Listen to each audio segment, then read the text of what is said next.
The rain in Chicago doesn't just fall, it hammers. It strikes the pavement with the rhythm of a nervous finger tapping against a trigger guard. It was a Thursday night. The kind of night that swallows streetlights and turns the city into a blurred watercolor painting of grays and charcoals. Karen Donovan sat in her idling Ford Explorer, the heater humming a low, steady B-flat note. She knew it was a B-flat because her 10-year-old daughter, Grace, had told her so 2 years ago, right before she stopped speaking entirely. 3 minutes. Gracie, Karen said softly, glancing at the rearview mirror. Grace didn't respond. She was strapped into her booster seat, her head adorned with bulky, noise-canceling headphones, neon pink. Her favorite color. Her eyes, wide and the color of roasted coffee beans, were fixed on the rhythmic sweeping of the windshield wipers. Back and forth. Swish. Thud. Swish. Thud. For Grace, the world was a chaotic storm of sensory overload. Patterns were her only anchor. Karen sighed, rubbing the bridge of her nose where a tension headache was beginning to bloom. At 38, Karen wore her exhaustion like a second skin. Once, she had been the FBI's rising star in the behavioral analysis unit at Quantico. She could break a hardened cartel sicario in under an hour without laying a finger on him. She could read a micro-expression from across a crowded interrogation room. But reading her own daughter? That was a code she was still trying to crack. Mommy just has to run into the office to grab the files. Okay? The blue folder. Then we go home. Hot cocoa. The weighted blanket. Karen listed the rewards like a negotiator listing demands. Grace's fingers twitched in her lap, a rapid, fluttering motion. Her happy hands. She was okay. The pattern was holding. Karen killed the engine. The silence of the underground parking garage rushed in, heavy and damp. This late at night, the monolithic glass building of Sterling and Finch, the high-end security consultancy firm where Karen now worked part-time, was a tomb. Stay here. Lock the doors, Karen commanded, though she knew Grace wouldn't unlock them for anyone. Karen stepped out into the damp chill, her heels clicking, echoing shots against the concrete. She moved with the fluid, predatory grace of someone who had spent a decade carrying a badge and a gun. She pulled her trench coat tighter, instinctively scanning the shadows. Nothing but concrete pillars and a few executive sedans left overnight. She entered the elevator, pressing the button for the 14th floor. The doors slid shut, severing her connection to the garage. As the elevator ascended, Karen checked her watch. 9:42 p.m. She shouldn't be here. She should be at home, helping Grace with her nighttime routine. But the client, a nervous senator receiving death threats, needed the psychological profile by morning. Karen needed the money. Therapy for Grace, specialized schooling, the occupational therapists. It all drained her bank account faster than she could refill it. Dang. The 14th floor was dark, illuminated only by the ambient city glow bleeding through the floor-to-ceiling windows. The office was an open-plan maze of glass cubicles and modern art. Karen moved quickly to her desk, her flashlight beam cutting a sharp white cone through the darkness. There it was, the blue folder. She grabbed it, shoving it into her leather satchel. Crash.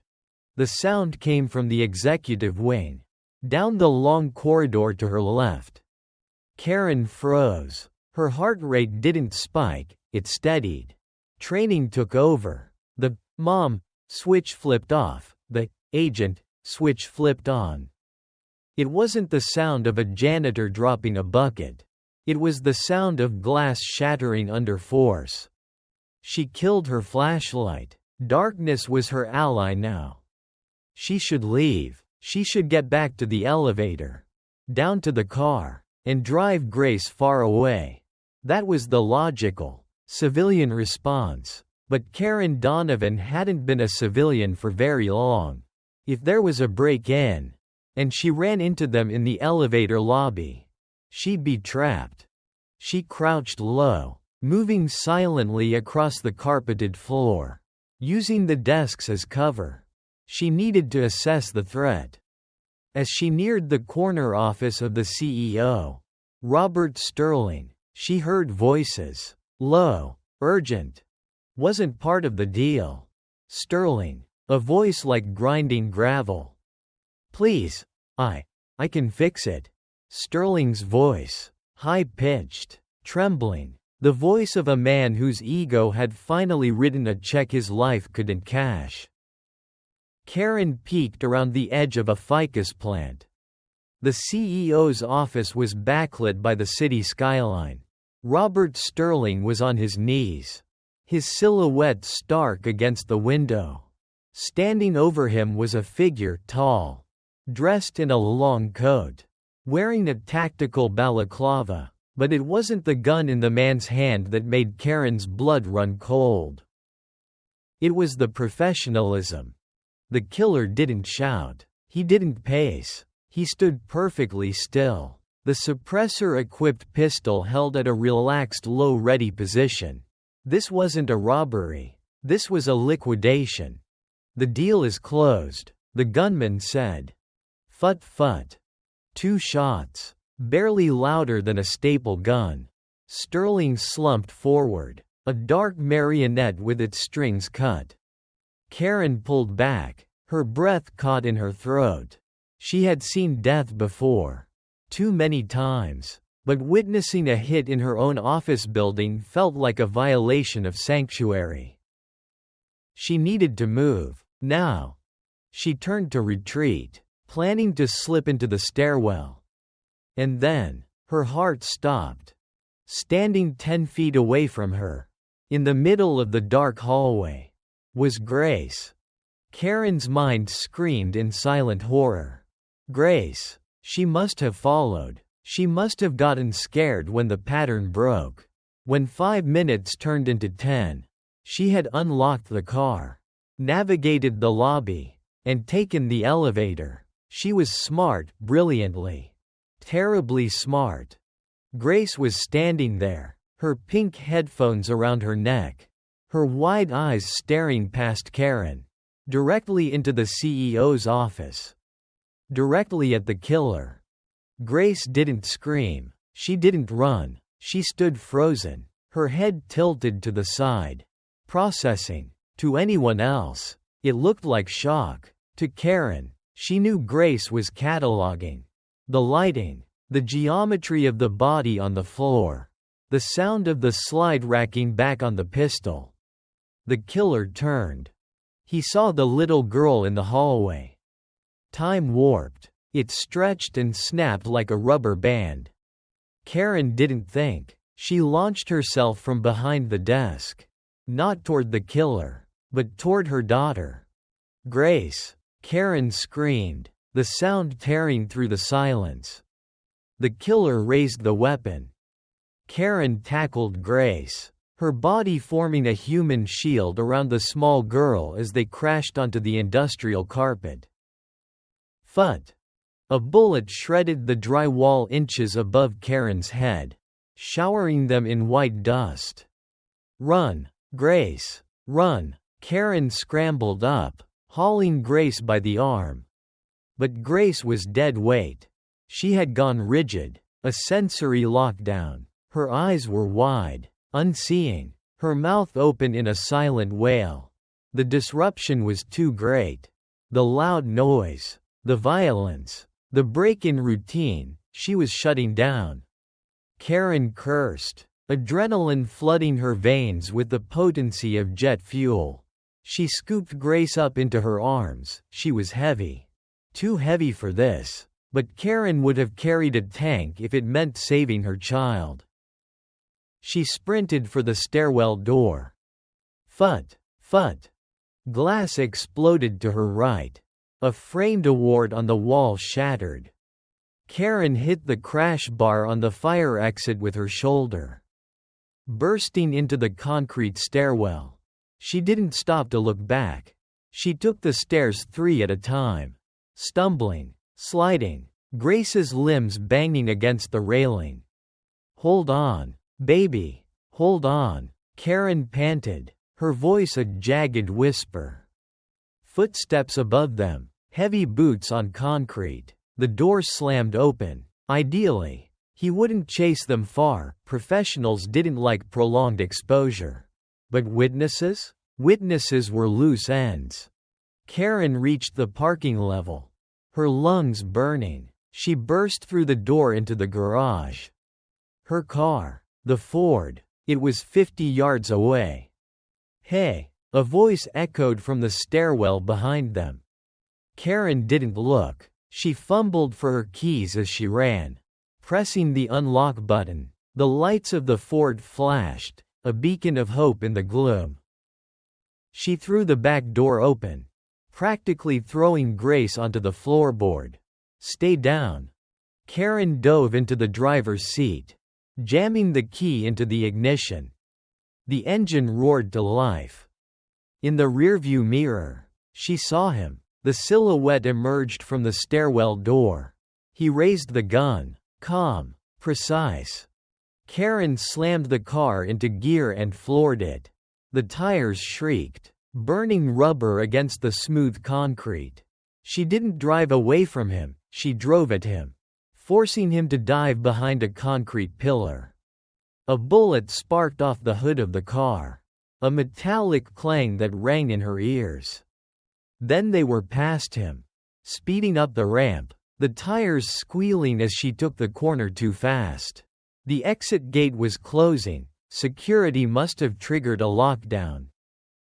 "Not today," Karen gritted out. She didn't brake. She aimed for the gap between the descending gate and the floor. The Ford scraped, metal screaming against metal, sparks flying like fireworks. But they punched through, bursting out into the rainy Chicago night. Karen didn't stop driving. She ran 2 red lights, weaving through traffic, putting miles of rain-slicked asphalt between them and the building. Only when they were on the interstate, merging into the anonymous flow of traffic heading toward the suburbs, did Karen allow herself to exhale. Her hands were shaking so violently she could barely grip the wheel. She looked in the rearview mirror. Grace was sitting up on the floorboard. She wasn't crying. She wasn't shaking. She was rocking back and forth. A slow, rhythmic motion. Her hands were moving in front of her face, tracing shapes in the air that only she could see. "Grace?" Karen called out, her voice cracking. "Honey, are you hurt? Look at mommy." Grace didn't look. She began to hum, a low, dissonant sound. Karen's heart sank. It wasn't just shock, it was a regression. Grace had retreated deep into her fortress, behind walls that Karen had spent years trying to lower. But Karen realized something else. Something that made the cold terror in her gut turn into ice. The killer had seen them. But more importantly, Grace had seen him. Grace had a photographic memory for patterns. She noticed things others ignored. The specific way a shoe was tied. The unique tick of a watch. The scar on a hand. If the killer had a tell, a mark, a feature, Grace had filed it away. Grace was the only witness to the execution of one of the city's most powerful men. And she couldn't say a word. Karen gripped the steering wheel, her knuckles white. She wasn't just a mother anymore. She was a handler. And her daughter wasn't just a child. She was the most valuable and vulnerable piece of evidence in the city. "It's okay, Gracie," Karen whispered, though she knew it was a lie. "Mommy's going to fix this." But as she looked at her daughter rocking in the dark, Karen knew that fixing it wouldn't mean hot cocoa and a weighted blanket. It would mean dusting off skills she had sworn to leave behind. She would have to interrogate her own daughter. She would have to enter Grace's world to find the killer's face before he found them. The hunt had begun, and for the first time in years, Karen Donovan was the prey. The drive to the safe house wasn't a drive, it was a low-altitude flight through a monsoon. Karen didn't go to her apartment in Lincoln Park. That was the first place they would look. Instead, she headed south, toward the gritty industrial sprawl of the Pilsen neighborhood. She kept checking the rearview mirror, her eyes darting between the rain-streaked glass and Grace. The little girl was no longer rocking. She had gone catatonic, staring blankly at the back of the passenger seat, her hands frozen in midair as if holding an invisible ball. Karen pulled the Ford into the alleyway behind an old, converted brick warehouse. It was a burn property, a safe house she had set up 3 years ago under a shell company name. Paid for in cash, no digital footprint, no connection to Karen Donovan or the FBI. Just a steel door in a brick wall. "We're here, Gracie. We're safe." Karen lied again. She shut off the engine. The silence that followed was heavy, ringing in her ears like the aftermath of an explosion. She hustled Grace out of the car, the rain instantly soaking them to the bone. Grace didn't protest, she moved like a doll. Stiff and compliant, Karen unlocked the heavy steel door with 3 different keys, deactivated the silent alarm, and ushered them inside. The loft was sparse, exposed brick, hardwood floors, a single mattress, a table, and a high-end server rack humming in the corner. It smelled of dust and old coffee. Karen locked the door, deadbolt, chain, floor bolt. She didn't relax. She moved to the window, peering through the slats of the blinds. The alley was empty, just the rain and the overflowing dumpsters. Only then did she turn to her daughter. "Grace?" The collapse happened in an instant. Grace dropped to the floor, her knees hitting the hardwood with a thud that made Karen wince. The scream that tore from the girl's throat wasn't human, it was the sound of a soul fracturing. It was a high-pitched, sustained wail of pure terror. Grace began to strike her own head with her palms. Hard, rhythmic blows. Thwack, thwack, thwack. "No, no, no. Grace, stop." Karen dropped to her knees. This was the meltdown. The sensory overload from the gunshots, the shattering glass, the car chase, it was all pouring out of her now. Karen knew she couldn't just grab her. Restraint would only make it panic worse. She had to apply deep pressure. "Mommy's here. I've got you. I've got you." Karen maneuvered behind Grace, wrapping her arms and legs around her daughter, pulling her into a tight, compression embrace. She became a human straitjacket, but one made of love, not canvas. She buried her face in Grace's damp hair, whispering a rhythmic chant. Safe, soft, quiet, safe, soft, quiet. Grace fought against it, her body thrashing with surprising strength. She was 10 years old, but in this state, she possessed the hysterical strength of a cornered animal. Her elbow caught Karen in the lip, splitting the skin. Karen tasted copper blood but didn't let go. She squeezed tighter, providing the proprioceptive input Grace's chaotic nervous system was screaming for. Minutes passed. 5, 10. The screaming subsided into jagged sobs.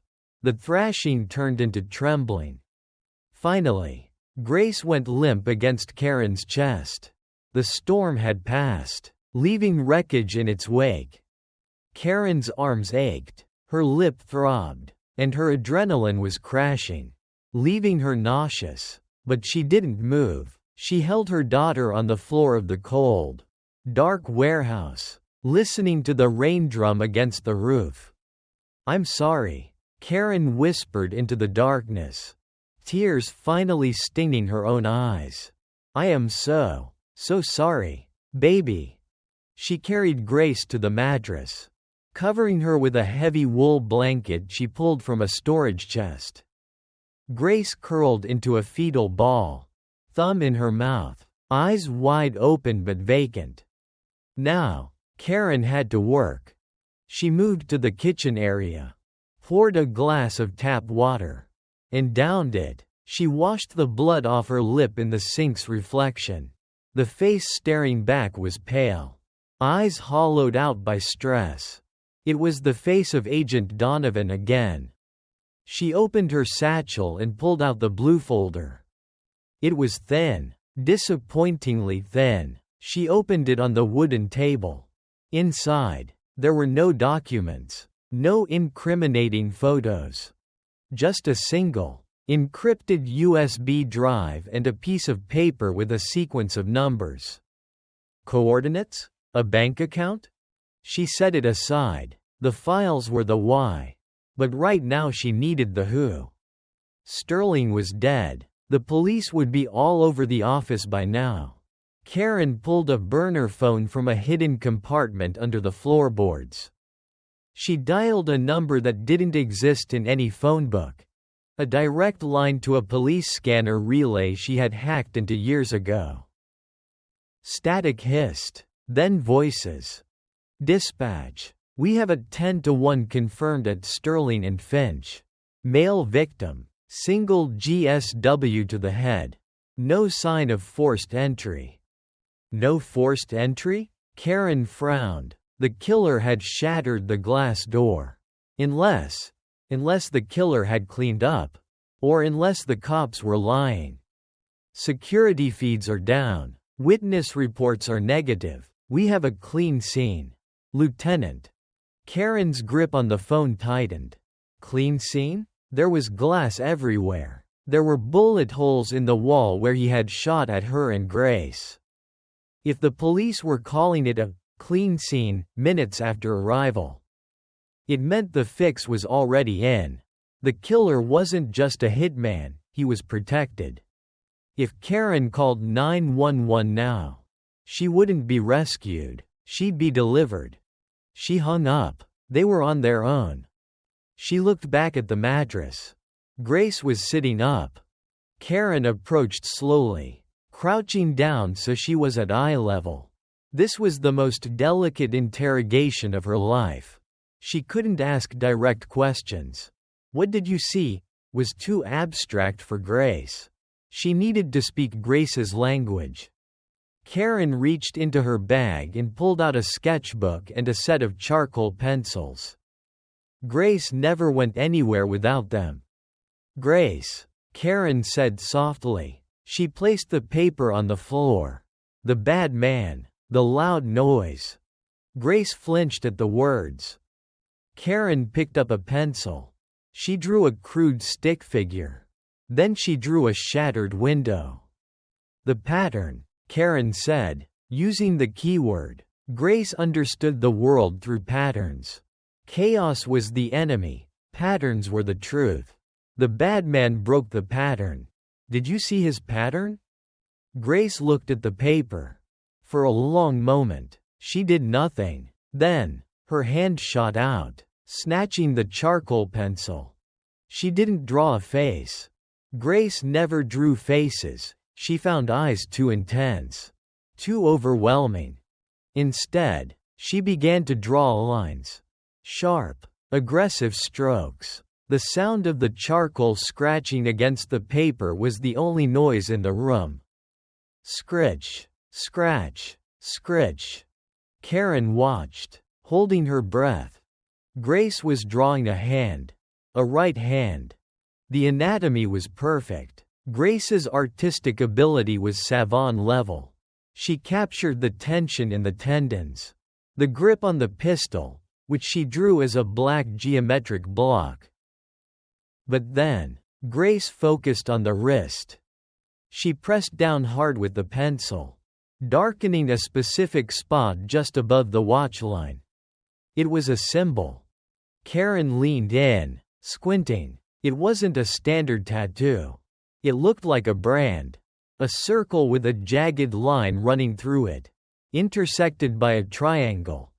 Grace drew it again, next to the hand, larger this time. She drew it with obsessive precision. Then, she drew something else. A flash, a rhythm. Short line, long line, short line. Karen frowned. Morse code? No, Grace didn't know Morse. What is that, Gracie?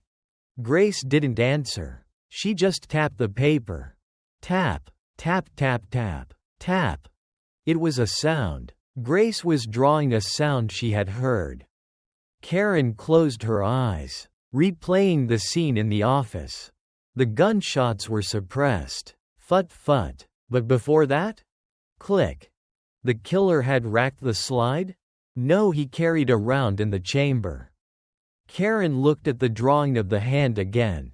The symbol on the wrist. Suddenly, a memory from her time at Quantico surfaced.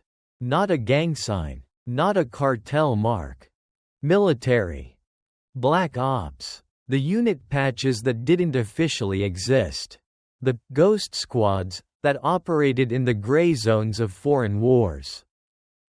Karen felt a chill that had nothing to do with the damp clothes. The man who killed Sterling wasn't a criminal. He was a soldier, a specialist. And the sound, tap, tap, tap, tap, tap. It wasn't a sound from the gun.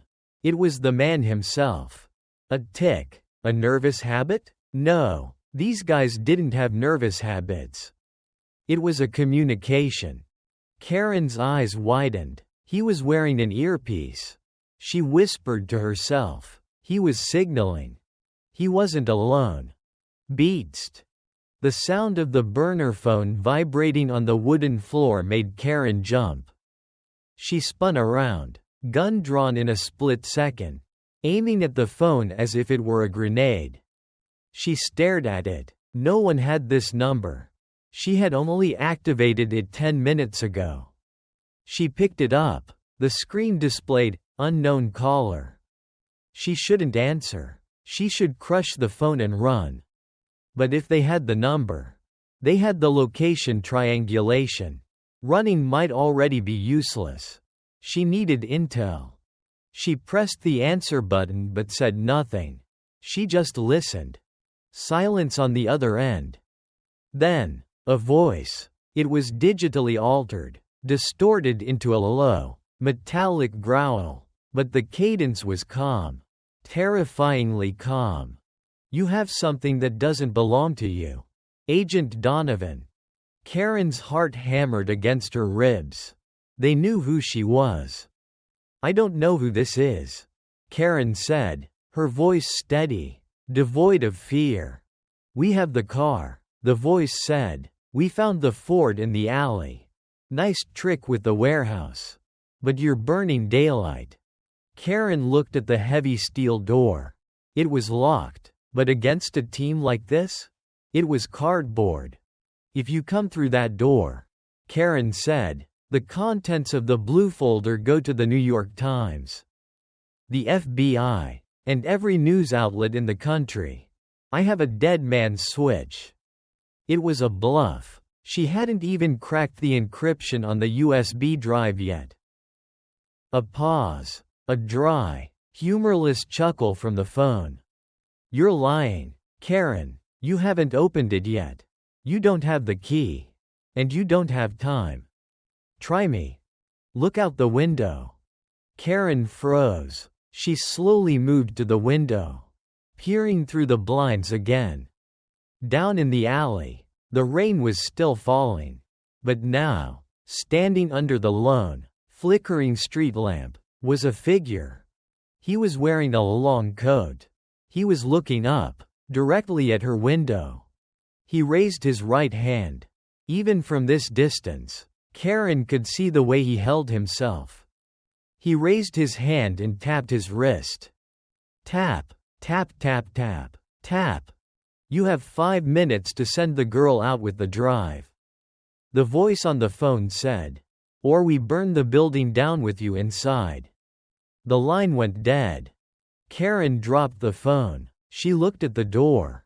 Then at Grace, who was still drawing the symbol. Over and over again, lost in her own world of terrifying patterns. They were trapped.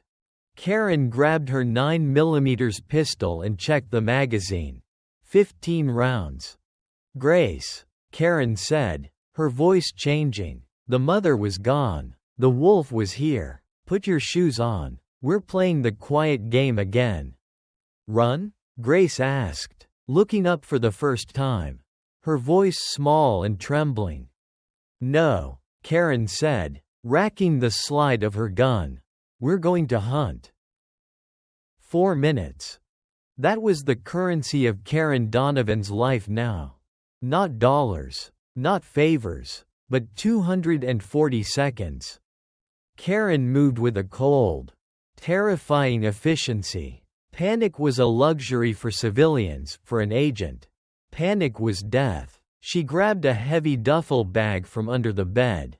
It contained the bug-out kit, cash, passports, first aid, and ammo.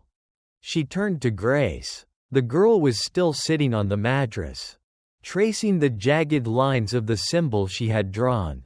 The world outside was ending. But inside Grace's mind, the symbol was the only reality. Grace, Karen said, her voice dropping to a register she used for command. Headphones on. Music. Level 10. Now. Grace looked up, her eyes glassy. She reached for the pink headphones. Mozart? She whispered. No, Metallica, Karen said, loud. Grace nodded. She liked the heavy drums. They drowned out the chaotic noise of the world. She slipped the headphones over her ears and curled into a ball. Karen checked the seal. Good. Grace was now deaf to the violence that was about to unfold. 3 minutes. Karen moved to the kitchen area. The threat was, burn it down. That meant incendiaries. They wouldn't breach with guns blazing if they intended to torch the place. They would breach to confirm the kill. Then light the match. She opened the cabinet under the sink. Bleach, ammonia, high-proof alcohol. It was crude, but chemistry didn't care about sophistication. She grabbed a bottle of isopropyl alcohol and a rag. She looked at the door. It was a solid steel fire door. Hard to kick in, but easy to blow off the hinges with a shaped charge. Karen dragged the heavy oak table across the room, positioning it not as a barricade, but as a fatal funnel, a deliberate obstacle that would force anyone entering to move to the left, directly into the open space of the loft. 2 minutes. She went to the fuse box on the wall. She killed the main breaker. The loft plunged into absolute darkness, save for the faint, sickly yellow light filtering in from the street lamp through the blinds. Karen took the road flare from her emergency kit.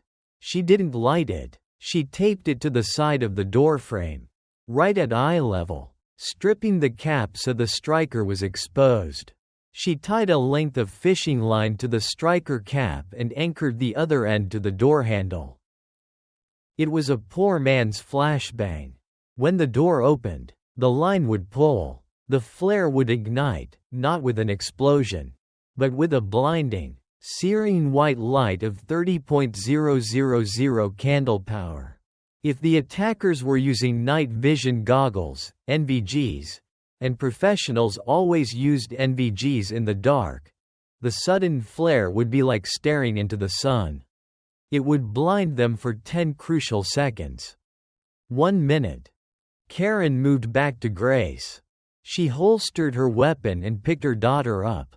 Grace was heavy, a dead weight of trust. "Hold on to my neck. Gracie. Don't let go. Do not let go." Karen carried her to the back of the loft, toward the old industrial freight elevator. It was welded shut, decommissioned years ago. But Karen knew something the landlord didn't. The weld was spotty. She kicked the rusted metal grate. Once, twice. The rust gave way with a groan that was swallowed by the sound of the rain outside. She slid the grate open. Below lay the elevator shaft, a black throat descending into the basement. There was a service ladder, slick with grease and grime. Clank. A metallic sound from the hallway outside the steel door. They were here. Karen stepped onto the ladder, balancing Grace on her hip. She needed one hand to shoot, one hand to hold. It was impossible, but she had to make it possible. "Silence now, baby," she breathed against Grace's forehead. She descended 3 rungs, just enough to be out of the line of sight from the door, but high enough to see over the floor level. She rested her gun hand on the floorboards, aiming at the door. Boom! The door didn't open, it exploded inward. The shaped charge cut through the hinges like a hot knife through butter. The heavy steel slabs slammed onto the floor with a deafening crash that shook the dust from the rafters. Grace whimpered, the vibration cutting through her music. But she didn't scream. 2 figures surged into the room. Tactical black gear, suppressed rifles, and yes, the green glow of night vision goggles over their eyes. They moved with fluid, military precision. They scanned left. They scanned right. Then, the door swung fully open, pulling the fishing line. Hiss pop. The road flare ignited. In the pitch-black room, the magnesium flare was a supernova. A brilliant, sputtering white light erupted at face level. "Contact! Blind!" one of the men screamed, tearing the goggles from his face. They staggered back, their high-tech advantage turned into a debilitating weakness. Karen didn't hesitate. She wasn't a mother, she was the Reaper. She exhaled. Squeezed. Bang! Bang! Her 9mm barked twice. The shots were deafening in the enclosed space. The first man crumpled. A round in his thigh. The armor covered the chest. Karen went for the femoral artery. The second man dove behind the table Karen had positioned, firing blindly into the room. Bullets chewed up the brickwork above Karen's head, showering her hair with red dust. "Clear out! Clear out!" The voice on the phone, the leader, yelled from the hallway. He wasn't in the room. He was too smart for that. Karen didn't wait to engage him. She holstered her gun and slid down the ladder into the darkness of the shaft. "Go! Go! Go!" she chanted. She hit the basement floor, damp concrete, smelling of rotten sewage. She didn't turn on a light. She knew the layout. She ran through the boiler room, Grace bouncing against her hip. Her arms locked around Karen's neck in a death grip. Behind them, above them, she heard the whoosh of an incendiary grenade going off. A dull roar followed. They were burning the loft. Karen kicked open the basement exit door that led to the sub-street drainage tunnel. It was a narrow, claustrophobic tube that ran beneath the alley. They splashed through ankle-deep water. Rats scurried in the shadows. Grace began to hum. It was a terrified, low-frequency hum, vibrating against Karen's chest. Almost there. Gracie. Almost there. They emerged 2 blocks away, popping up through a maintenance manhole in a deserted parking lot behind a 24-hour laundromat. The rain was still pouring, washing the brick dust from Karen's hair. She climbed out, hauling Grace up, and collapsed onto the wet asphalt, gasping for air. Her lungs burned. Her arms were shaking so hard she could barely feel them. She looked back toward the warehouse. Orange flames were licking out of the third-floor windows, dancing against the night sky. Black smoke billowed up, merging with the storm clouds. They were dead, officially. To the world, Karen and Grace Donovan had just died in a fire in a squatter's den. Karen pulled Grace into her lap, checking her frantically. "Are you hit? Are you okay?" Grace pulled the headphones down around her neck. She looked at the fire in the distance. The reflection of the flames danced in her dark eyes. "Fire," Grace stated, her voice flat. "Red, orange, yellow. Chaos." "Yes," Karen sobbed, hugging her tight. "Chaos." "The man," Grace said. Karen froze. "What man, baby?" Grace pointed, not at the fire, but at the ground. Karen looked down. In the mud next to the manhole cover, illuminated by the neon sign of the laundromat, was a footprint. A heavy boot print, fresh. But it wasn't the print that stopped Karen's heart. It was what lay next to it. A single cigarette butt, still smoldering. And a wrapper. A gum wrapper. Silver foil, folded into a perfect, tiny origami crane. Karen stared at it, the world tilted on its axis. The origami crane. Memories, sharp and painful as broken glass, flooded back. 5 years ago, a joint task force operation in Venezuela. A sniper she had worked with. A man who didn't speak much, but whose hands were always busy folding silver foil into tiny birds while they waited for the target. Elias Thorne. Ex-CIA SAD, Special Activities Division. A ghost. A man Karen had once trusted with her life. A man she had.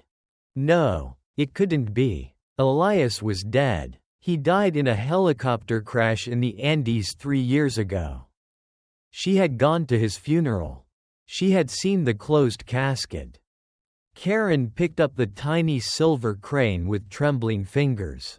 The rain couldn't wash away the precision of the folds. He hadn't found them because of the phone.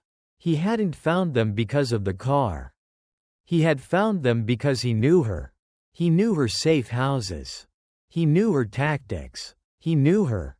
The voice on the phone. The distortion hid it. But the cadence.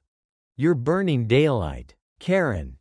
That was something Elias used to say before a mission. Karen crushed the silver bird in her fist. The enemy wasn't just a soldier. He was a ghost from her past. A ghost she had once loved. And now, he had been paid to kill her daughter. Karen stood up, her face hardening into a mask of stone. The fear evaporated, replaced by a cold, white-hot rage. "Come on, Grace," Karen said, her voice devoid of tremors. "Where are we going?" Grace asked, looking up at her mother. Karen looked at the burning building, then down at the crushed crane in her hand. "We're going to break the rules," Karen said. "We need a car, and then, we're going to find a grave." "A grave?" Grace echoed. "Yes," Karen said, pulling her trench coat tight. "We need to see if a dead man is actually sleeping." The morality of Grand Theft Auto becomes significantly less complex when your 10-year-old daughter is shivering in a puddle of muddy water. Karen Donovan scanned the parking lot behind the laundromat. It was a graveyard of rusting sedans and beat-up trucks. The kind of vehicles owned by people who couldn't afford alarm systems or GPS trackers. "We need a chariot, Grace," Karen muttered, wiping rain from her eyes. She bypassed the newer Honda. Too many electronics. She needed analog. She found it in the far corner. A 2004 Ford F-150. Its bed filled with empty paint cans. The bumper held on with duct tape. It was ugly, loud, and perfect. Karen used the multi-tool from her belt, a relic from her bureau days, to punch the lock cylinder on the driver's side door. It gave way with a satisfying crunch. She boosted Grace inside, then hotwired the ignition. She didn't need to look up a tutorial. She had learned how to steal a car before she learned how to profile a killer. It was part of the survival evasion course at the farm. The engine sputtered, coughed, and roared to life, smelling of gasoline and stale tobacco. "Seat belt," Karen commanded. Grace clicked the belt. She didn't look at Karen. She was staring at the dashboard, where a bobblehead dog sat. She reached out and flicked its head. "Nod, nod, nod." "Rhythm," Grace whispered. 120 beats per minute. Karen threw the truck into reverse, spinning out of the lot just as distant sirens began to wail toward the warehouse they had left burning. They hit the highway, heading west. The heater blasted hot, dusty air, drying their clothes but doing nothing for the chill in Karen's bones. "Grace," Karen said, keeping her eyes on the road. The windshield wipers slapped back and forth, a metronome for her racing thoughts. "I need you to think about the man with the watch." Grace flinched. She pulled her knees to her chest. "I know it's scary," Karen said, her voice softening, "but the paper bird, the origami, you saw it?" Grace nodded against her knees. "Silver, folded, 4 points, wings." "Did he leave it?" Karen asked. "Did you see him drop it?"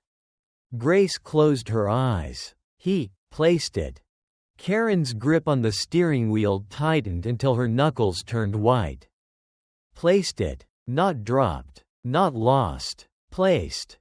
It was a message. Karen's mind drifted back 5 years. Caracas, Venezuela. The humidity was suffocating. She and Elias Thorne were staked out in a roach-infested apartment, waiting for a cartel financier. Elias was sitting by the window, his large, scarred hands delicately folding a gum wrapper. "Why cranes?" she had asked him then. Elias had looked at her, his eyes a piercing, icy blue that seemed out of place on his rugged face. "Japanese legend. Fold 1,000. Get a wish. I figure I've got a lot of sins to wish away." "Karen. And if you die before you finish?" He had laughed. A low rumble. "Then I'll leave one on my grave. Just so you know I'm still working on it." Elias Thorne, the man she had almost left the bureau for.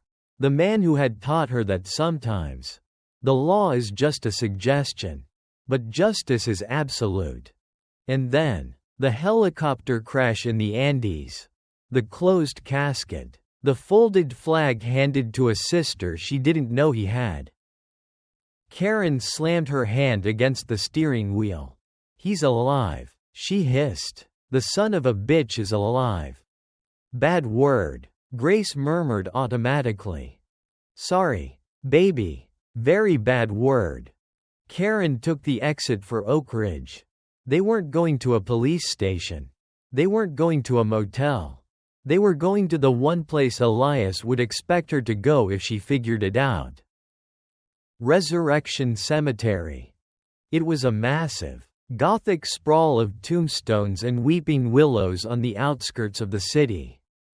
If Elias was playing games, this was the next checkpoint. Karen killed the headlights as they approached the wrought iron gates.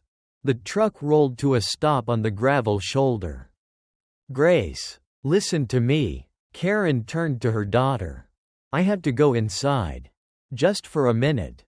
"No." Grace's panic was instant. She grabbed Karen's arm. Dark. Alone. No. Karen looked at the cemetery. It was a labyrinth of shadows.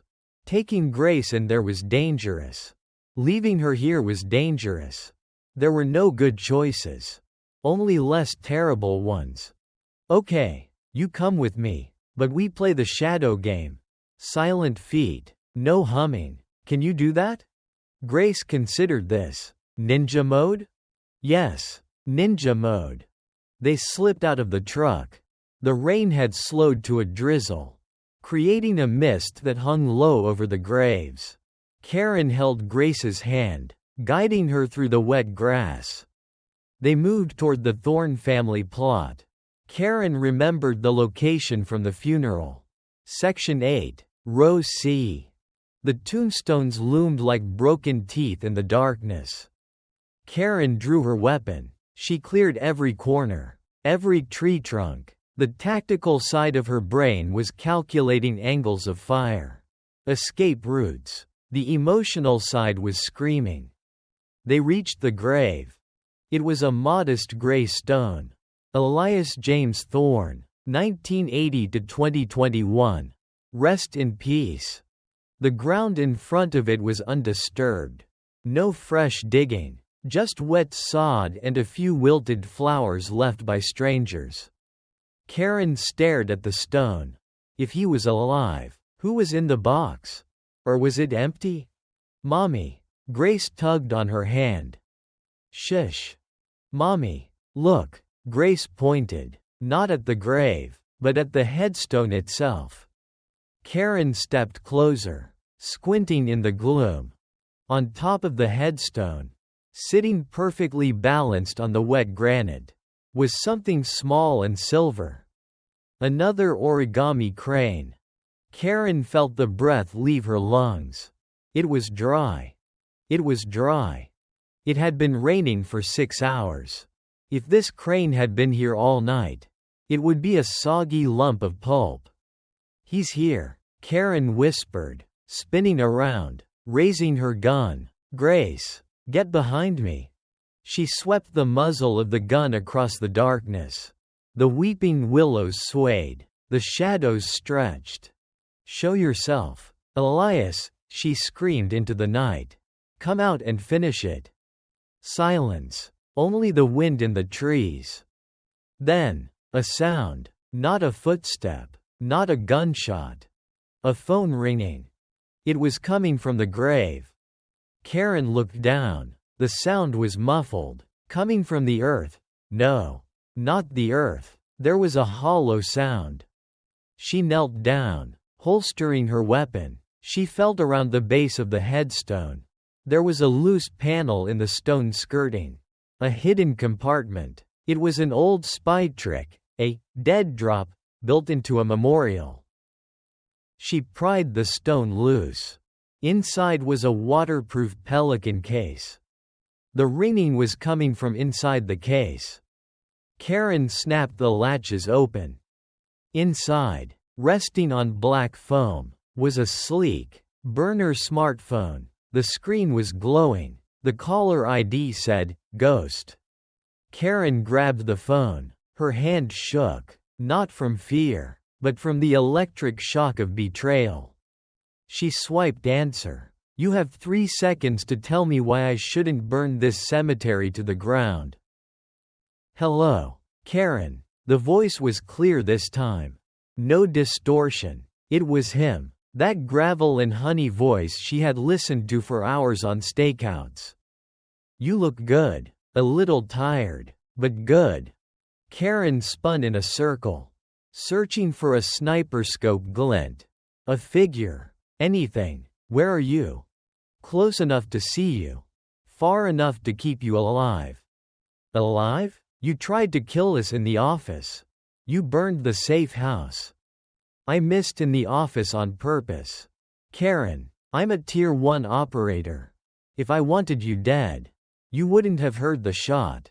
Elias paused. And the safe house? I had to flush you out. You were sitting ducks for the others. The others? Karen froze. The people who hired me, Elias said. They don't know who you are yet. They just know there was a witness. I took the contract so no one else would. I'm buying you time. Karen. You killed Sterling.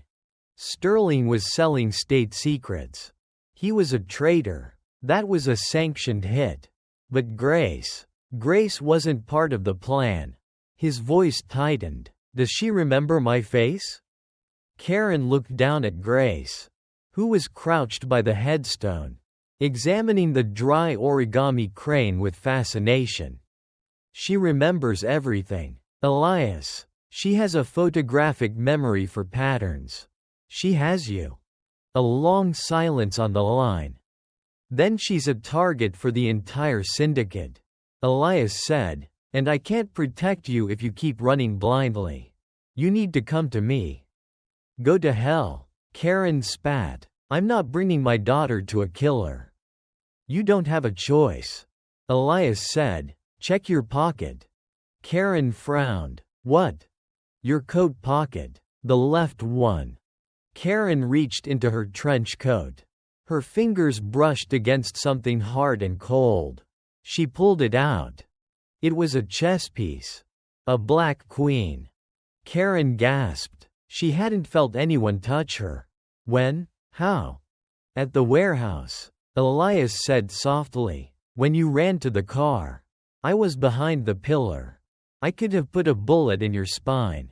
Instead, I put the queen in your pocket. I've been guarding you all night. Karen. Karen stared at the chess piece. The realization washed over her. He had been there. He had let them go. Why? She whispered. Because, Elias said, and his voice cracked. Just a fracture in the armor. Because I counted the teeth. Karen, and I'm still not done folding the cranes. Where do you want us? Karen asked, her resolve solidifying. If he wanted a meeting, he would get one, but she would be the one bringing the checkmate. The old railway station, Platform 9, midnight, come alone, or as close to alone as you can get. The line went dead. Karen lowered the phone. She looked at the grave, then at the black queen in her hand. Who was on the phone? Grace asked, looking up. Karen pocketed the chess piece and grabbed Grace's hand. An old friend. Gracie, Karen said, her eyes cold and hard. We're going to catch a train. Trains are loud, Grace said worriedly. Don't worry, Karen said, leading her back to the truck. Where we're going, the noise is going to be the least of our problems. As they drove away, Karen glanced in the rearview mirror. High up on the hill, under the shadow of a massive oak tree, a silhouette watched them go. The flare of a lighter illuminated a face for a split second before vanishing back into the dark. The game had changed. It wasn't hunter and prey anymore. It was a dance, and Karen intended to lead. The old central terminal had been decommissioned in the late 90s. A casualty of budget cuts and the city's shifting infrastructure. Now, it stood like a decaying cathedral of iron and glass. A monument to a forgotten industrial age. Karen parked the stolen Ford F-153 blocks away. Under the cover of a rotting billboard. She checked her weapon. 11 rounds left. No spare magazine. Grace, Karen said, turning to her daughter. New rules. We are entering the Dragon's Cave. It's going to be big, dark, and echoey. Can you handle the echoes? Grace adjusted her pink headphones, pressing them tighter against her ears. She looked small, swallowed by her oversized raincoat. Echoes are ghosts, she whispered, repeating what is already dead. That's poetic, baby. But let's hope the ghosts are the only things in there. They moved on foot, slipping through a hole in the chain-link fence. The station loomed ahead, a massive silhouette against the cloud-choked moon. The rain had stopped. leaving behind a thick, clinging mist that smelled of ozone and wet rust. They entered through a service door. The main concourse was a cavernous void, illuminated by shafts of moonlight filtering through the shattered skylights. Pigeons cooed in the rafters, their fluttering wings sounding like hushed applause. Karen moved with her gun drawn, keeping Grace close to the wall. Every shadow looked like a gunman. Every dripping pipe sounded like a footstep. Platform 9, Karen muttered. It was on the lower level, where the old interstate trains used to load. They descended a wide marble staircase, debris crunching softly under their boots. Platform 9 was a long stretch of concrete, flanked by rusted tracks and dormant, graffiti-covered train cars. "I'm here," Karen's voice rang out, amplified by the acoustics. "Show yourself." From the shadows of a rusted locomotive engine, a figure stepped out. He walked with a limp, a new injury, but his posture was unmistakable. Shoulders squared, head on a swivel, hands empty and held out to the sides. Elias Thorne. He looked older than the photo on his grave. A thick beard flecked with gray covered his jaw. A jagged scar ran from his left eyebrow down to his cheekbone. But the eyes, those piercing, icy blue eyes, were exactly as Karen remembered. "Stay back," Karen warned, raising her 9mm. She didn't lower it. "Give me one reason not to drop you right now." Elias stopped 10 yards away. He looked at the gun, then at Karen, and finally, his gaze settled on Grace. His expression softened, a crack in the granite. "Because you're out of ammo, Karen," Elias said, his voice raspy. "You fired 2 rounds at the office, 2 at the warehouse, and unless you've started carrying a backup mag in your pajama pants, you're light on options."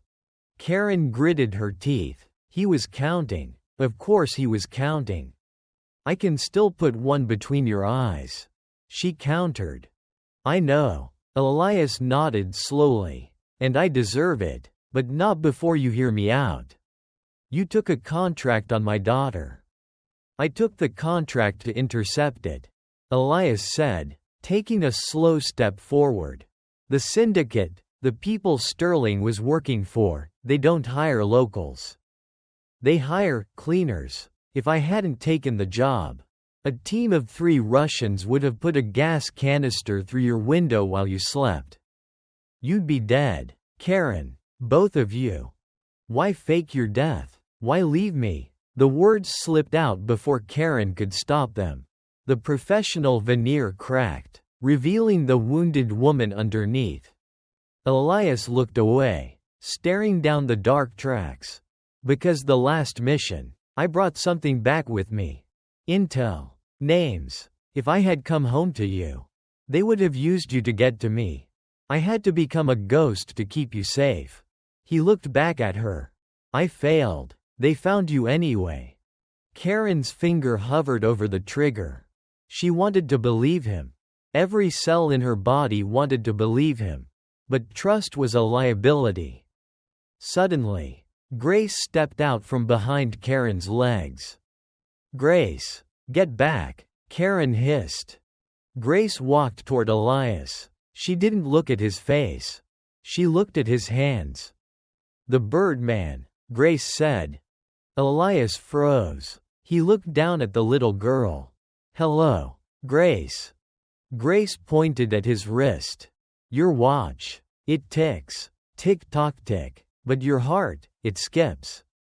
Elias blinked, surprised. "She can hear my heart?" "She hears everything," Karen said, not lowering the gun. "She says you placed the crane. She says you signaled." "I did," Elias said, "and we need to move. Now. The syndicate isn't stupid. They know I haven't checked in. They're tracking my phone." "The phone is in the graveyard," Karen said. "That was a decoy. My actual comms. Elias tapped his ear. I disabled the GPS. But they can triangulate the last signal. We have maybe 5 minutes before. Clang. A metallic sound echoed from the upper concourse. It wasn't a pigeon. It was the distinct sound of a bolt cutter snapping a chain. Elias's face shifted instantly. The regret vanished, replaced by the cold, hard mask of the operator. They're here, he whispered. You didn't come alone, Karen? I wasn't followed. They didn't follow you. They followed the pattern. Elias drew a weapon from the back of his waistband, a suppressed Sig Sauer. Platform 9 is a fatal funnel. We're trapped. The tracks, Karen said, holstering her weapon and scooping Grace up. Do they lead to the subway tunnels? Blocked, Elias said, collapsed in '08. Our only way out is through them. Flashlights cut through the darkness above them. Beams of harsh white light swept across the platform. Thorne, a voice boomed from the stairs. Delivery is late. Management is unhappy. Get behind the engine, Elias ordered Karen. I'll draw their fire. You flank left. Like in Caracas? Karen asked, a ghost of a smile touching her lips. Like in Caracas, Elias confirmed. He stepped out from the shadows. Raising his weapon, he didn't just fire, he suppressed. Fut fut fut. 3 rapid shots. A scream from the stairs. One light went out. Contact front. Someone yelled above. Automatic gunfire erupted. Rat-tat-tat-tat. Bullets sparked against the iron hull of the train engine, sending hot metal fragments flying. The noise was deafening. Grace screamed, curling into a ball on the dusty floor behind the wheels of the train. Karen, move, Elias roared, firing back. Karen didn't hesitate. She sprinted to the left, using the pillars as cover. She moved like a shadow, flanking the shooters on the stairs. She saw them, 3 men in tactical gear, moving in a diamond formation. She took a breath, steadied her aim, and fired. 1 man went down. The formation broke. But then, a red laser dot swept across the platform floor. It danced over the debris, over Elias's position, and settled on Grace. A sniper. High ground. The catwalks. Sniper. Karen screamed, but she was too far away. Elias saw it too. He didn't dive for cover. He dove exposed. He threw himself across the open gap between the train cars, landing directly on top of Grace just as the high-velocity round cracked the air. Crack thump. The bullet hit the concrete where Grace's head had been a second before. Elias groaned, rolling to shield her with his body. Blood blossomed on his shoulder, a graze. Or worse. Elias, Karen shrieked. She looked up at the catwalks. She couldn't see the sniper. It was too dark. But Grace, pinned under Elias, was looking up. Her eyes were wide, tracking something invisible to the adults. The rhythm, Grace whispered into Elias's bloody shirt. 5 seconds. Breath. Shot. 5 seconds. Grace was counting the sniper's breathing pattern. Mommy, Grace yelled, her voice cutting through the gunfire. 3 o'clock. The flashing light. 5, 4. Karen didn't question it. She looked to her 3 o'clock. High up in the rafters. She saw nothing, but if Grace said there was a pattern. 3, 2. Grace counted. Karen raised her gun, aiming at the darkness. 1. A tiny, rhythmic flash, the reflection of a watch or a scope, appeared for a microsecond. Karen fired. Once, twice. A figure toppled from the catwalk, crashing onto the roof of the train car with a sickening thud. The sniper rifle clattered onto the tracks. Clear, Elias grunted, pushing himself up. His left arm was hanging uselessly, blood soaking his coat. We have to go, now. Karen ran to them, grabbing Grace with one hand and helping Elias with the other. You're hit, she said, seeing the dark stain spreading. I've had worse. Elias grimaced. But we can't stay here. There will be a second wave. Where do we go? Elias pointed to the far end of the tracks, where a service tunnel was boarded up with rotting wood. The old mail line, Elias wheezed. It connects to the sewers under the river. It's filthy. It's flooded. And it's the only place they won't look for a 10-year-old girl. They ran. Karen kicked the rotting boards in, creating a hole just big enough for them to squeeze through.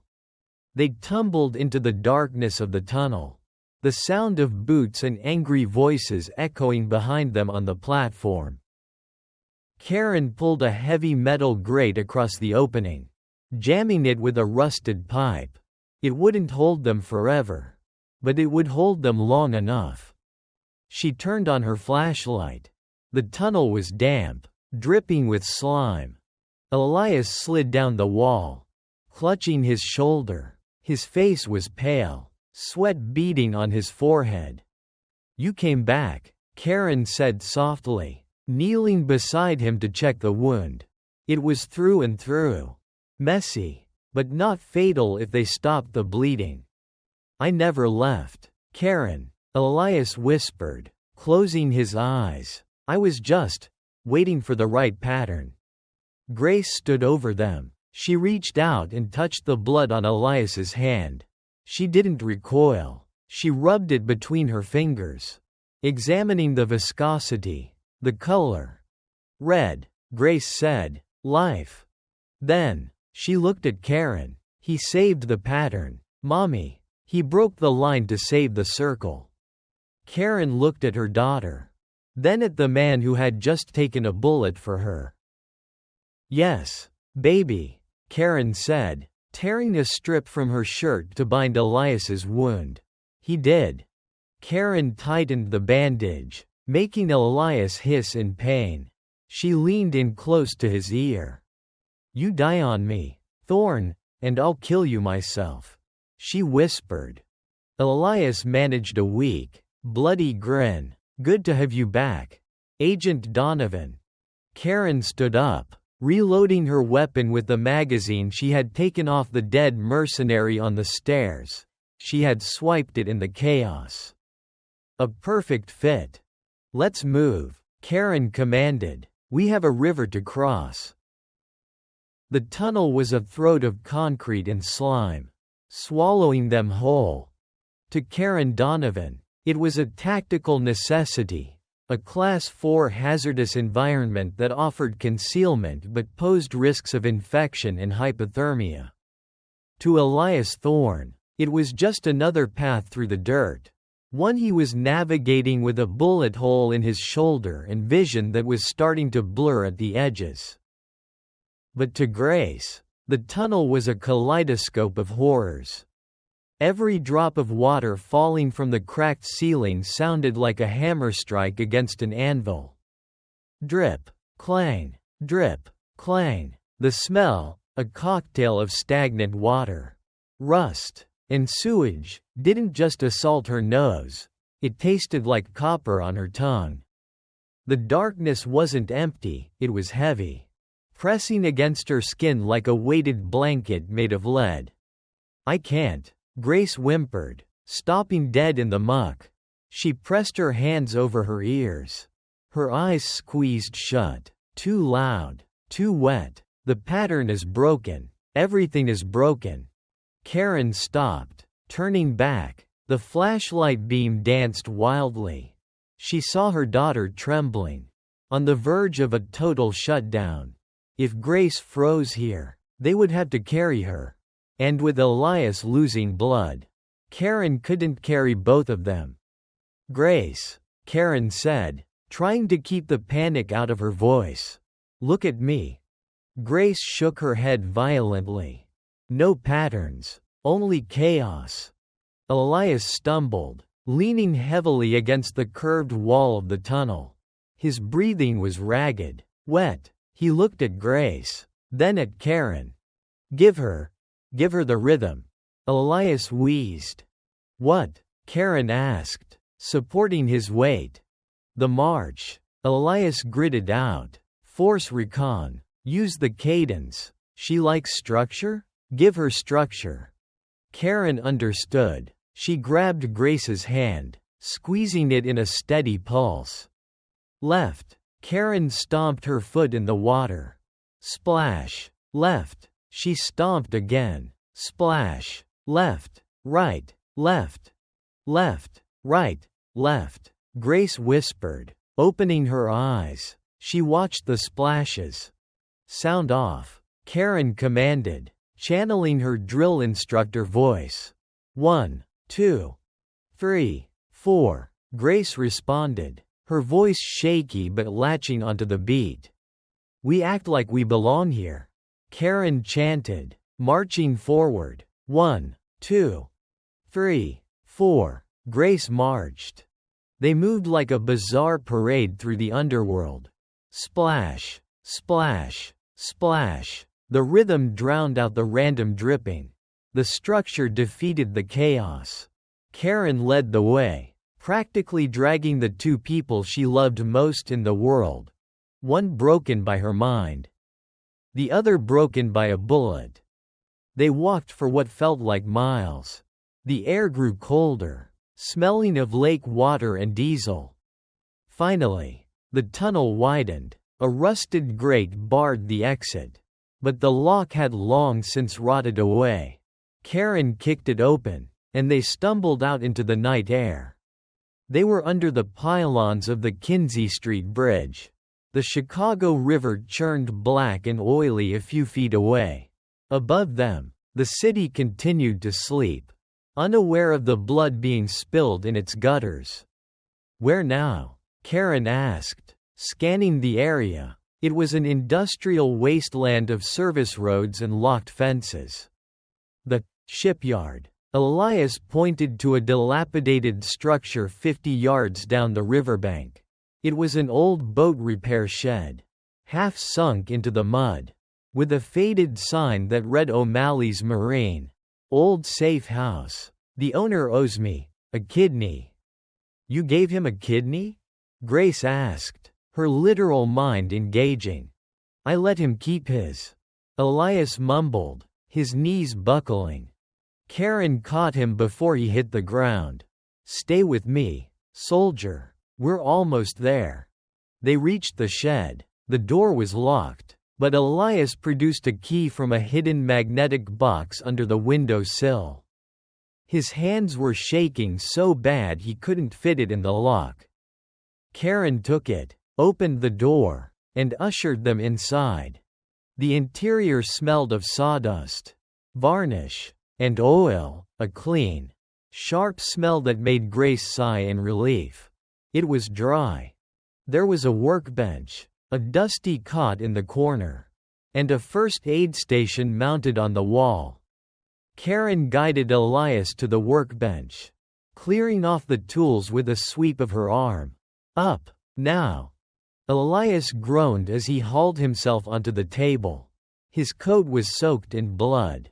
The bullet had entered the trapezius muscle, just above the clavicle. "Grace," Karen said, her voice steady, "I need you to be my scrub nurse. Can you do that? I need alcohol, the scissors from the kit, and the forceps." Grace nodded. This was a task, a list. She moved to the wall kit. Her movements precise. She laid the items out on a clean rag in perfect parallel lines. Karen cut away Elias's shirt. The wound was ugly, a puckered hole oozing dark crimson. But it hadn't hit the artery. If it had, he would have bled out in the tunnel. "This is going to hurt," Karen said, pouring alcohol over her hands and the wound. Elias hissed through his teeth, his body arching off the table. Son of a breath. Grace commanded from the side. In for 4. Hold for 7. Out for 8. Elias looked at the little girl. He forced himself to follow her count. In. Hold. Out. Good, Grace said, watching the blood with clinical detachment. The red is slowing. Karen worked quickly. She didn't have anesthesia. She had a needle and thread. She stitched the wound closed, her hands moving with the muscle memory of battlefield triage. Why, Elias? Karen asked as she tied off the first suture. Why didn't you tell me you were alive? 5 years. I mourned you. I sat by that empty grave and cried until I was hollow. Elias stared up at the wooden rafters. Because I was radioactive. Karen, the mission in Venezuela, it wasn't a drug bust. We stumbled onto a black-budget operation. Project Chimera, rogue elements in the CIA selling cyber warfare tools to the highest bidder. Karen paused, the needle hovering over his skin. Sterling? Sterling was the broker. Elias grunted. I stole the data. They hunted my team down one by one. I had to die to stop the hunt. If I had contacted you, they would have used you as leverage. I watched you from the shadows. Karen, every birthday, every Christmas. I was there when you enrolled Grace in that special school. I was there when you joined Sterling's firm. You knew Sterling was the target? I was closing in on him. I was going to kill him next week. But someone else beat me to it. The man in the office. Who was he? Mercenary. Probably ex-SAS or Spetsnaz based on the grouping. Elias winced as Karen tightened the final stitch. But he's just a tool. The hand wielding him is the syndicate. Karen taped the gauze over the wound. She wiped her bloody hands on a rag. She felt a mix of fury and relief so potent it made her dizzy. He had abandoned her to save her. It was the most noble, stupid thing she had ever heard. You're an idiot, Thorne, she whispered, leaning her forehead against his uninjured shoulder. I know, he breathed, his hand coming up to touch her hair. But I'm your idiot. Done, Grace announced. 5 stitches. 1 bandage. Heart rate is stabilizing. Karen pulled away, composing herself. Okay, we're alive. We're safe for the moment. Now we need to know what we have. She went to her satchel and pulled out the blue folder. She took out the encrypted USB drive. Is there a computer? Karen asked. Elias pointed to a heavy, dust-covered tarp in the corner. Under there, air-gapped laptop, military-grade encryption. Karen unveiled the machine. It was a ruggedized Panasonic Toughbook. She booted it up. It hummed to life, the screen casting a blue glow over their faces in the dim shed. She plugged in the USB drive. A prompt appeared on the screen. Enter PASSPHRASE. Underscore underscore underscore underscore underscore underscore underscore underscore. 8 characters. Karen muttered. Brute force will take a century. Sterling was paranoid, Elias said, sitting up slowly. He wouldn't write it down. It would be something meaningful to him. His birthday? Karen tried. Access denied. His wife's name? Access denied. The company name? Access denied warning. 1 attempt remaining. Data wipe imminent. Stop. Elias grabbed her wrist. 1 more try and it fries itself. Karen stared at the blinking cursor. They were at a dead end. Grace walked up to the laptop. She tilted her head, looking at the prompt. The pattern, Grace said. What pattern, Gracie? Karen asked. The office, Grace said. The bad man didn't kill Mr. Sterling right away. They talked. I heard them, Karen said. Sterling said, I can fix it. Before that, Grace said, Mr. Sterling was tapping on the desk. He was nervous. His fingers. Grace tapped on the wooden workbench. Tap tap tap. Pause. Tap tap. Pause. Tap tap tap tap. He was tapping a rhythm? Elias asked. No, Grace said, not a rhythm, a shape. He was typing in the air. On the glass. Grace closed her eyes. She raised her hands as if playing a piano. Index, middle, pinky, thumb. She mimed the motion. Karen watched her daughter's fingers. Grace was replaying the muscle movement she had witnessed from the hallway. She had memorized the kinetic pattern of Sterling's fingers drumming on his desk in his final moments. He was typing the code. Karen realized. He was trying to unlock the file to give it to the killer to save his life. But he was too scared. Grace, Karen said softly, can you type that on the keyboard? Grace looked at the tough book. She hesitated. It's different keys, different spacing. Just the pattern, Karen urged. The shape of the hand. Grace reached out. Her small fingers hovered over the rugged keys. She took a deep breath. Click, click, click, click, click, click. She didn't look at the letters. She just executed the movement. She hit enter. The screen went black for a terrifying second. Then, green text scrolled rapidly. Access granted. Decrypting. A file folder opened. Hundreds of documents, photos, videos. Karen clicked on the first file. An image loaded. It was a blueprint, but not of a building. It was a schematic for a drone. A micro-drone, no bigger than a hummingbird. Karen scrolled down. There was a list of buyers. Pyongyang, Tehran, Moscow, the syndicate. And then, a video file. Karen clicked play. It was a recording from the perspective of one of the drones. It was flying through a building. The White House. It bypassed sensors, slipped through vents, and hovered over the shoulder of the president in the Oval Office. The video cut to black.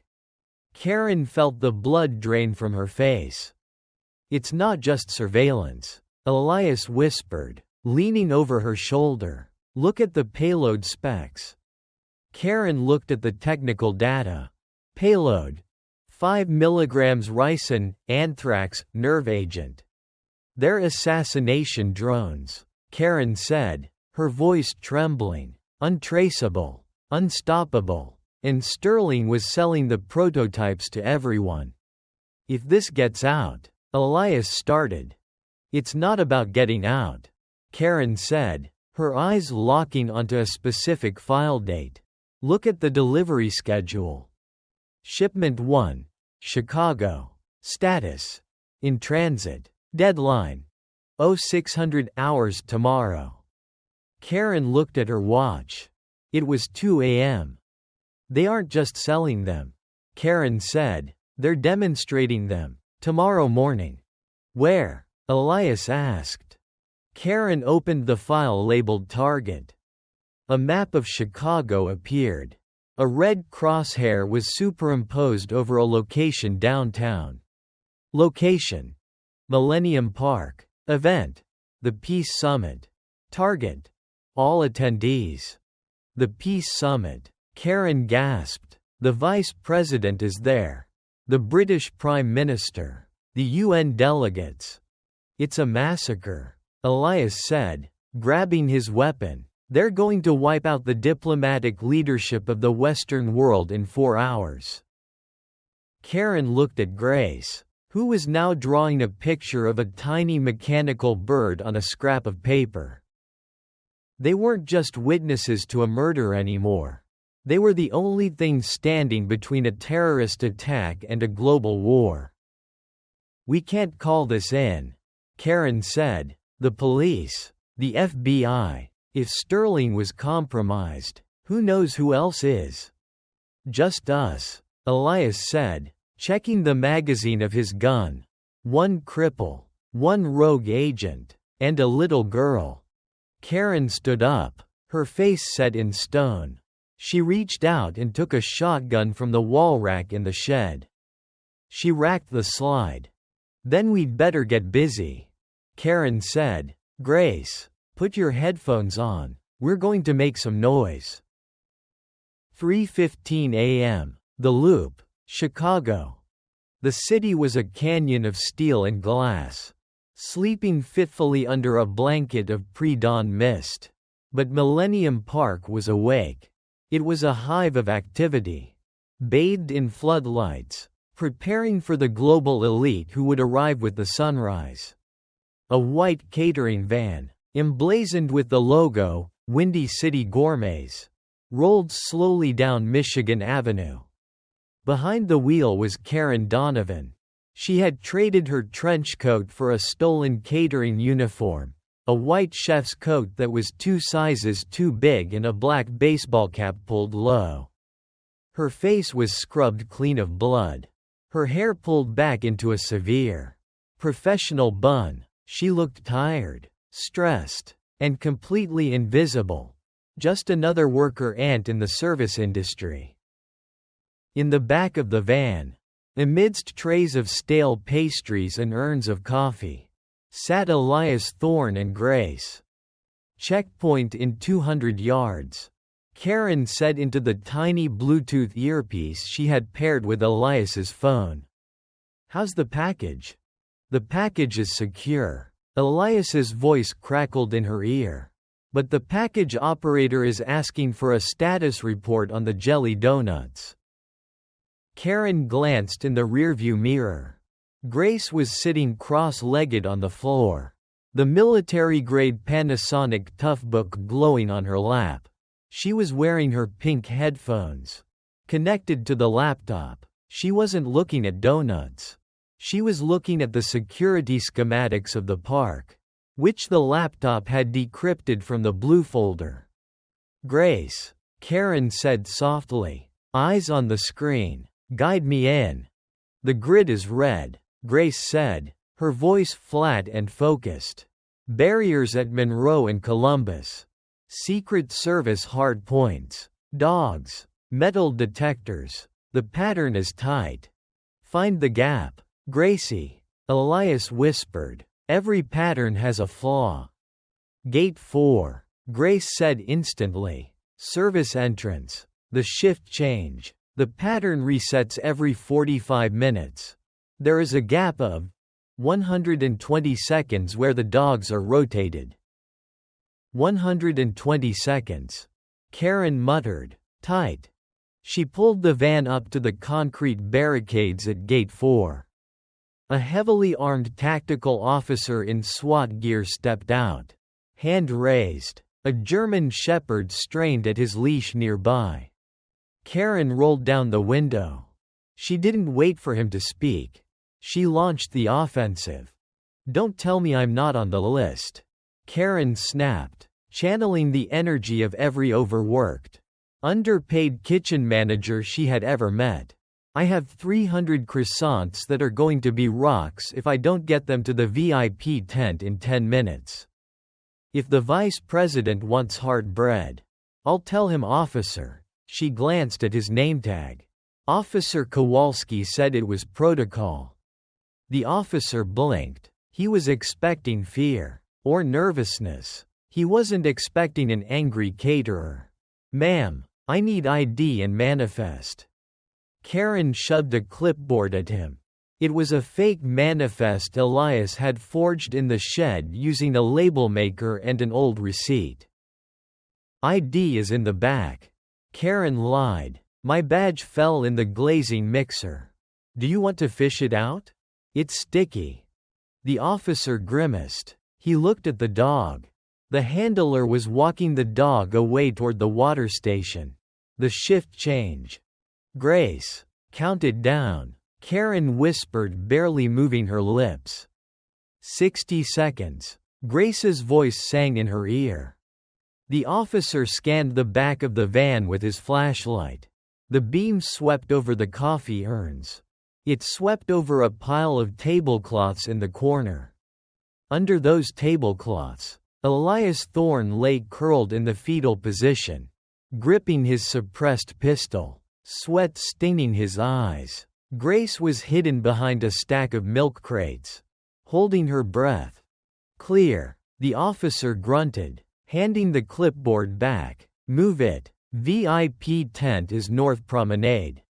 "Thanks for nothing," Karen huffed, rolling up the window. She drove through the gate. The heavy bollards lowered. They were in. "We're inside the fortress." Karen exhaled, her heart hammering against her ribs like a trapped bird. "Grace, you okay?" "Heart rate 140. Grace reported, but the pattern held. Karen steered the van deep into the park, parking behind a row of portable generators near the J. Pritzker Pavilion.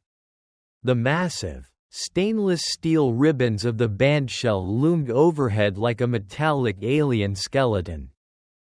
"Okay," Elias groaned, throwing off the tablecloths. He looked pale, the blood loss taking its toll. But his eyes were sharp. "According to the files, the drone launch site isn't the stage. It's the cloud gate." "The bean?" Karen asked. "It's a tourist attraction. It's a highly polished, reflective surface in the center of the plaza," Elias corrected, "perfect for laser guidance calibration. And it's hollow underneath, maintenance access. We need to get eyes on it," Karen said.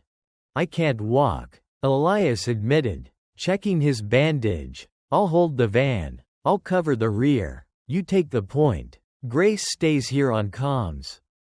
"No," Grace said. She stood up, holding the laptop. "I have to go." "Grace." "No," Karen said firmly. "It's too dangerous." "The signals." Grace pointed at the screen. "They are drifting. The drones are talking to each other. It's a swarm language. Only I can see the rhythm. If you go alone, you won't know which one is the queen." Karen looked at Elias. He nodded grimly. "She's right, Karen. The encryption is morphing. She's the only cryptographer we have." Karen holstered her pistol under the chef's coat. She knelt down and looked Grace in the eye. "Okay, but you stay behind me. You are my shadow. If I say drop, you drop. If I say run, you run. Understood?" "Ninja mode," Grace confirmed. They slipped out of the van, moving into the shadows of the park. The plaza surrounding the Cloud Gate, the famous silver bean, was deserted. Save for a few patrolling guards. The sculpture reflected the city lights, distorting them into a surreal dreamscape. "Where are they?" Karen whispered. Grace scanned the area. She wasn't looking at the guards. She was looking at the sky. "The stars are wrong," Grace whispered. Karen looked up. "What?" "The stars." Grace pointed. "Orion's belt. The middle star. It's blinking." Karen squinted. High above the sculpture, hovering silently against the black sky, were tiny points of light. They weren't stars. They were drones. A swarm of them, holding a perfect geostationary hover, waiting for the command to dive. "They're already airborne," Karen hissed. "Elias, do you copy? They're up. We're too late to stop the launch." "Find the controller." Elias's voice came through, strained. "Someone has to be guiding the swarm locally. Look for a signal source. High-gain antenna." Karen scanned the plaza. There were tents, equipment trucks, sound stages. "Grace, follow the signal," Karen said. Grace looked at the laptop screen. A waveform was spiking. She turned her body like a compass needle. She started walking toward a nondescript black utility tent near the edge of the plaza. There. Grace pointed. The noise is loudest there. It sounds like screaming bees. Karen drew her weapon, keeping it hidden in the folds of her coat.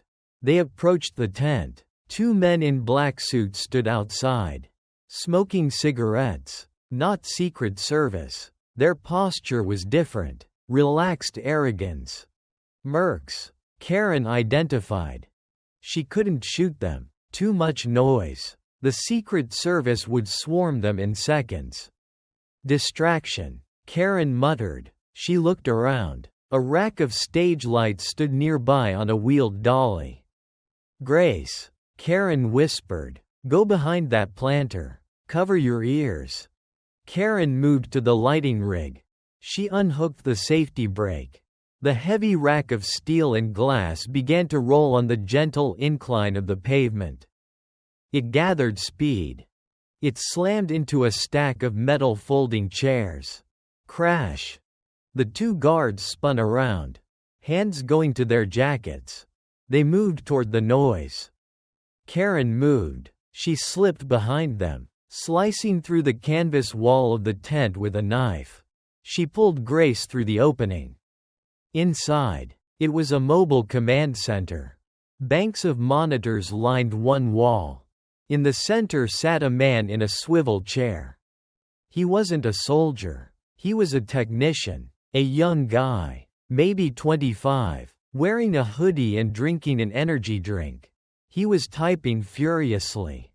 On the screens, target locks, facial recognition markers scanning the VIP seating area. Target acquired. Vice President. Target acquired. Prime Minister. Time to strike. 5 hours 59 minutes and 0 seconds. Don't move, Karen said, pressing the cold muzzle of her gun against the back of his neck. The kid froze. Whoa, lady, I'm just the IT guy. Hands off the keyboard, Karen ordered. Grace, can you jam it? Grace scrambled onto the desk. Her fingers flew across the technician's keyboard. It's a living code, Grace muttered, her eyes darting across the screens. It keeps changing. I can't stop it. I can only redirect it. Redirect it where? Away, Grace said. Into the lake? Do it. Suddenly, the tent flap opened. Hey, what was that noise? The mercenary from the office, the man who killed Sterling, stepped in. He saw Karen. He saw the gun. He didn't hesitate. He was a professional. He didn't reach for his gun, he threw a knife. Karen saw the motion. She shoved the technician aside. Ducking. The knife buried itself in the monitor screen next to Grace's head. Sparks showered down. Karen fired. Bang! The shot went wide, hitting the tent pole. The mercenary lunged at her. He was big, fast, and brutal. He knocked the gun from her hand with a spin kick and slammed her back against the server racks. Karen gasped as the air left her lungs.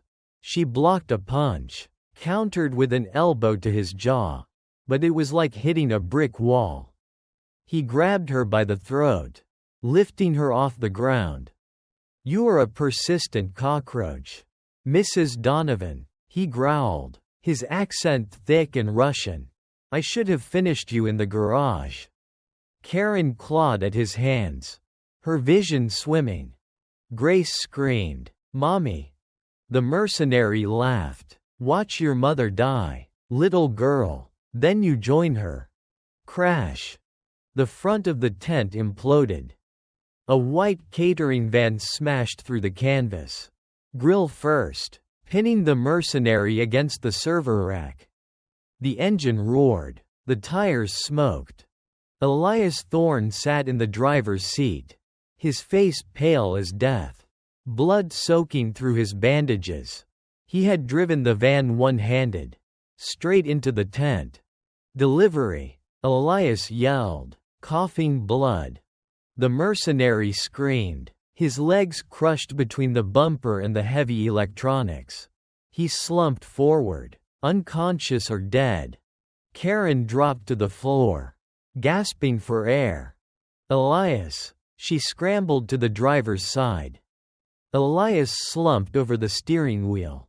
Did I get him? You got him. Karen sobbed. You crazy bastard. You got him. The drones. Elias wheezed. Grace?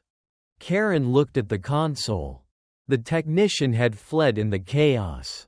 Grace was still sitting in the chair, unharmed, staring at the screens. The sparks were flying around her. But she didn't flinch. Grace. Status. Karen yelled. Grace turned. Her eyes were filled with tears. But her voice was steady. The Queen is angry, Grace said. The crash. It cut the link to the controller. The swarm has gone autonomous. What does that mean? It means, Grace said, pointing at the main screen where hundreds of red dots were converging. They aren't waiting for the timer anymore. They're attacking now. Karen looked at the monitors. The dots were diving. Outside the tent, the dawn sky was lighting up. But it wasn't the sun. It was explosions. We have to get to the stage, Karen said, grabbing the technician's headset. We have to warn them. Grace, can you hack the PA system? The speakers?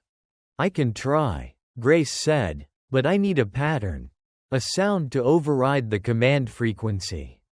Karen looked at the microphone. She looked at her daughter. Feedback, Karen said. Give them the loudest, ugliest noise you can make. Grace grabbed the microphone. She didn't speak. She didn't scream. She started to tap. She tapped the microphone against the metal desk. Bang, bang, bang, bang. It was the rhythm of the gunshots. The rhythm of the trauma. Amplify it, Karen yelled, hitting the master volume sliders. Outside, in the park, the massive concert speakers crackled to life. The sound that erupted from the J. Pritzker Pavilion wasn't music. It was violence. Grace Donovan didn't just tap the microphone, she weaponized the acoustics. She created a feedback loop, a piercing, rhythmic screech that cycled through the massive concert speakers, bouncing off the stainless steel ribbons of the bandshell and amplifying into a sonic tsunami. Screech thump, screech thump. It was the audio equivalent of a strobe light. High above the park, the swarm of assassin drones faltered. These machines relied on delicate ultrasonic sensors for proximity and coordination. The sheer decibel level, combined with the erratic, non-algorithmic rhythm Grace was pounding out, shattered their communication grid. It was chaos in the sky. Karen watched through the torn flap of the command tent as the perfect formation of lights broke apart. The drones, confused by the sonic interference, began to drift. They collided with each other. They spun wildly, their gyroscopes failing. It's working, Karen screamed over the noise, her hands covering her ears. Keep going, Grace. Don't stop. Grace didn't stop. She was in a trance. She wasn't a scared little girl anymore, she was a conductor. Her hand struck the microphone against the metal desk with the precision of a metronome. She was imposing her own order on the world, fighting technology with raw, analog rhythm. In the VIP section, panic had set in. Secret Service agents were tackling the vice president, burying him under a pile of Kevlar. The prime minister was being rushed toward an armored limousine. But the attack never came. Instead of diving onto their targets, the drones began to fall like hail. Crash, smash, clang. They rained down onto the empty plaza, onto the tops of tents, onto the Cloud Gate sculpture. Some exploded on impact, small puffs of chemical dust dissipating harmlessly in the wind. Others just shattered, their plastic rotors snapping. For 60 seconds, Millennium Park was a graveyard of falling technology. And then, silence. Grace stopped tapping. She let the microphone drop. The feedback whined one last time and died. The sky was clear. The stars were gone. Karen rushed to the console. The screens were all red. Signal lost. Swarm neutralized.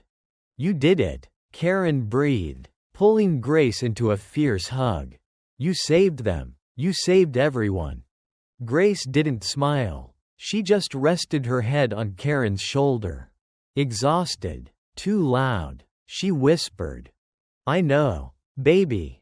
It's over now. Then, reality rushed back. Elias. Karen spun around. The front of the catering van was a wreck. Steam hissed from the radiator. The mercenary's body lay crushed and still against the server rack. Karen pried the driver's side door open. Elias Thorne was slumped over the wheel. His skin was the color of ash. The blood from his shoulder had soaked through the makeshift bandage, staining the white chef's coat crimson. Elias, stay with me, Karen pleaded, checking his pulse. It was thready, weak, a flutter against her fingertips. He opened his eyes. They were glassy, unfocused. Did the birds fall? He rasped. They fell, Karen said, tears streaming down her soot-stained face. You bought us the time. You did it. Good, Elias whispered. A faint smile touched his lips. The count is finished. No, don't you dare say that, Karen said, pressing her hand over his wound. You don't get to check out yet. You owe me a dinner. You owe me 5 years. Thorne. Sirens. Everywhere. Blue and red lights flooded the plaza. Tactical teams were swarming the area. FBI, Secret Service, hands in the air. Dozens of laser sights painted Karen's chest. Step away from the vehicle, a voice boomed. Karen didn't step away. She stood tall, shielding Elias and Grace with her body. She reached into her pocket. Not for a weapon, but for the badge she had kept hidden in her wallet for years. The badge she had never officially turned in. She held it up, the gold flashing in the police lights. Federal agent, Karen's voice cracked with authority, echoing across the plaza. I am Special Agent Karen Donovan. Bow. We have a wounded officer down. We need a medevac. Now. The lead tactical officer hesitated. He saw the badge. He saw the dead mercenary. He saw the wreckage of the drone command center. And he saw the fierce, protective fire in Karen's eyes. Stand down, the officer yelled to his team. Medics, get in there. Paramedics rushed forward, pushing Karen aside to get to Elias. They pulled him from the van, shouting medical jargon, BP dropping. Hypovolemic shock, start a line. Karen held Grace's hand as they loaded Elias onto a stretcher. As they rolled him past, Elias's hand fell off the side of the gurney. In his palm, clenched tight, was a small, crushed object. A silver gum wrapper, folded into a crane. Karen watched the ambulance scream away into the morning light. She didn't know if he would make it. But as she looked at the rising sun reflecting off the Chicago skyline, she knew one thing. They were no longer running. 6 months later, the cabin sat at the end of a long gravel road in the foothills of Montana. It was quiet here. The only sounds were the wind in the pine trees and the rushing of the creek nearby. Karen Donovan sat on the porch swing, a mug of coffee in her hand. The air was crisp. smelling of pine needles and impending winter. She wasn't wearing a suit. She wore jeans and a flannel shirt. The gun was still there, locked in a biometric safe inside, but she didn't carry it on her hip anymore. The hearings had been grueling. The Senate Intelligence Committee, the internal FBI investigation, the media circus, the silent witness case, they called it. The world knew that a plot had been foiled. They knew that Sterling and Finch had been dismantled. Its board of directors indicted for treason. But the details about the hacker who stopped the drones were sealed. Classified top secret. Grace Donovan didn't exist in the public record. To the world, it was a system malfunction. Karen preferred it that way. She looked out into the yard. Grace was sitting on a large rock by the creek. She wasn't wearing her headphones.